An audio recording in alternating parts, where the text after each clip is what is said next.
ہمارا نفس کہتا ہے یہ جسم میرا ہے، میری ملکیت ہے، اٹس مائی ڈومین، میری خواہش پوری کرنی ہوگی.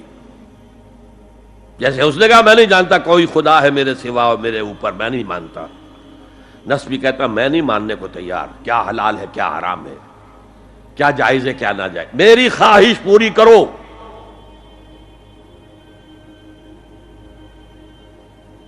اس کے خلاف جہاد،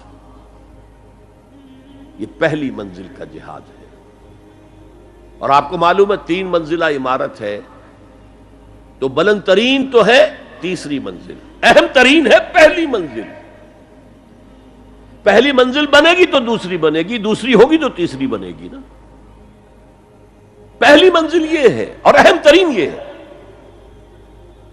اسی لیے مولانا روم نے کہا نفس ماں ہم کم ترس فرعون نیست، میرا نفس بھی فرعون سے کم نہیں ہے، لیکن ایراعون نیست، اس کے پاس لاؤ لشکر تھا. اس نے زبان سے بھی کہہ دیا تھا انا ربکم الاعلی، میں ہوں خدا. میرا نفس بیچارہ اس کے پاس کوئی لاؤ لشکر نہیں، زبان سے تو یہ کچھ نہیں کہتا، اندر یہی کہتا میں بادشاہ ہوں اس وجود کا، میری مرضی پوری ہو. تو اسٹرگل اگینسٹ دس بیسر سیلف، ایک سیلف ہے اونچی سیلف، خودی، انا، ایگو، اور ایک ہے یہ بیسر سیلف، ہمانی جبلتیں جو اندھی بہری ہیں، جو حلال اور حرام سے انہیں کوئی غرض نہیں ہے، ان کے خلاف جہاد کرنا. آپ نے فرمایا صلی اللہ علیہ وسلم المجاہد من جاہد نفسہ، اصل مجاہد وہ ہے جو اپنے نفس کے خلاف جہاد کر سکے. تمہارے اندر یہ دشمن تو بیٹھا ہوا ہے، تکڑا ہے، تمہیں کنٹرول کر رہا، چلے آؤ باہر کے دشمنوں سے جہاد کرنے کے لیے. تم نے ٹانگے کو گھوڑے کے آگے باندھ دیا.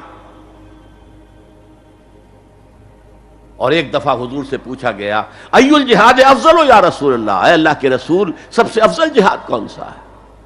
فرمایا ان تجاہد نفسک فی طاعت اللہ، اپنے نفس کے خلاف جہاد کرو، اسے اللہ کا مطیع کرو. یہ جو اندر کی کشمکش ہے، کشاکش ہے، یہ جہاد فی سبیل اللہ کا نقطہ آغاز، اللہ کا مطیع بنانا ہے نفس کو.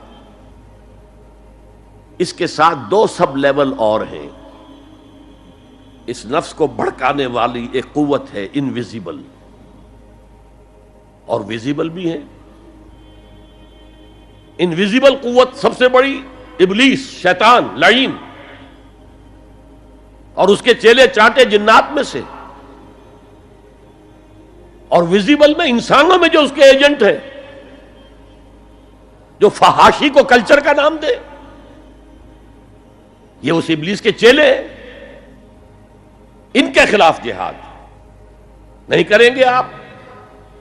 اگر آپ ان کے خلاف ایگریسو ایٹیٹیوڈ اختیار نہیں کریں گے تو آپ ان کے دباؤ میں آ جائیں گے. ان الشیطان لکم عدوا فاتخذوہ عدوا، اے لوگو یہ شیطان تمہارا دشمن ہے، اس کو اپنا دشمن سمجھو.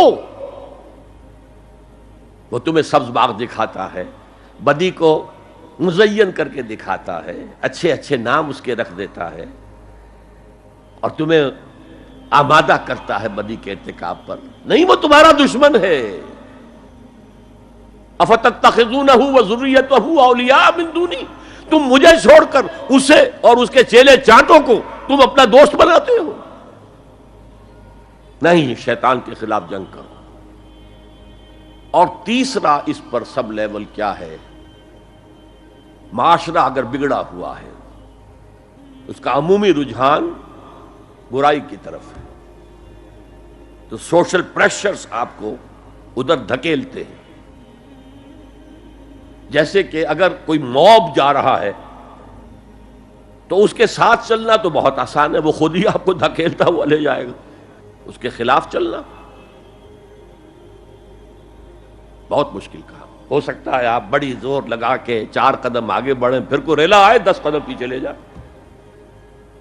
تب 2 ہی راستے ہیں، زمانہ بات و سازت تو بعد زمانہ بے ساز. یا تو پیسو معاملہ ہے، زمانہ تمہارے ساتھ سازگاری نہیں کرتا، چھوڑو تم زمانے کے ساتھ سازگاری اختیار کر لو، چلو تم ادھر کو ہوا ہو جدھر کی.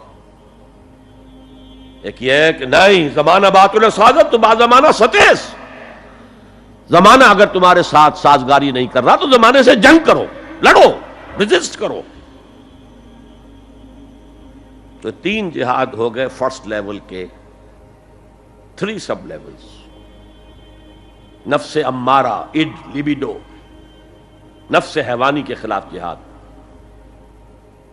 اس کو بھڑکانے والے، وسوسہ اندازی کرنے والے، اس میں پھونکے مارنے والے، شیطان اور اس کی ذریت مانوی اور ذریت نسلی، جنات اور انسانوں میں جو اس کے ایجنٹ ہیں، ان کے خلاف جہاد، معاشرے کے خلاف ایک اسٹرگل۔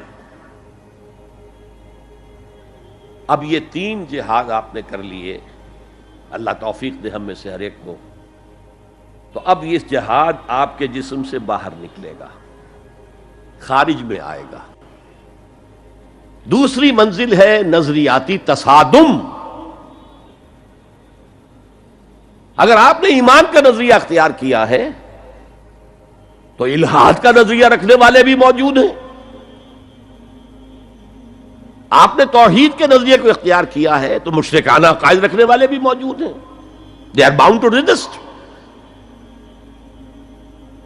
اس کے خلاف جہاد کرنا ہوگا، محنت کرنی ہوگی، اپنی بات کو دلائل سے ثابت کرنا ہوگا، اپنی بات کو اچھے انداز میں حسن اسلوب سے لوگوں کے دلوں تک پہنچانا ہوگا۔